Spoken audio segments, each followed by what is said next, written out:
જય માતાજી।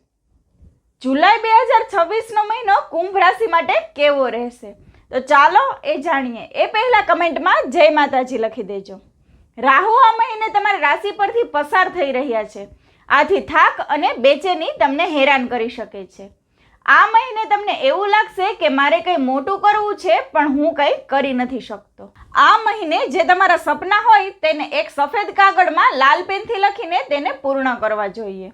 અને તમારી જન્મપત્રિકામાં કેતુ 7મા સ્થાનમાં બેઠા હોવાથી તમારા ગૃહસ્થ જીવનમાં અલગ અલગ ઉતાર ચઢાવ જોવા મળી શકે છે। તમને એવું લાગશે કે તમારા પાર્ટનર તમારી વાત સમજી નથી શકતા। આ મહિને તમારું કોઈ જમીન કે પ્રોપર્ટીનું સપનું પૂરું થઈ શકે છે। આ મહિને શનિ તમારા ધન સ્થાનમાં બેઠા હોવાથી નાણાકીય દ્રષ્ટિમાં થોડી બેચેની અનુભવી શકો છો। આવક કરતાં જાવક વધી શકે છે, એટલા માટે તમારા ખર્ચ પર નિયંત્રણ અને કાબૂ રાખો। ઉચ્ચના બૃહસ્પતિ 6ઠા સ્થાનમાં બેઠા હોવાથી કોર્ટ કચેરીમાં તમે વિજય મેળવી શકો છો। સ્વાસ્થ્યમાં સુધારો થઈ શકે છે અને દેવામાંથી છુટકારો મળી શકે છે। આ મહિનાના દર શનિવારે જરૂરિયાતમંદ લોકોને ભોજન કરાવવું જોઈએ।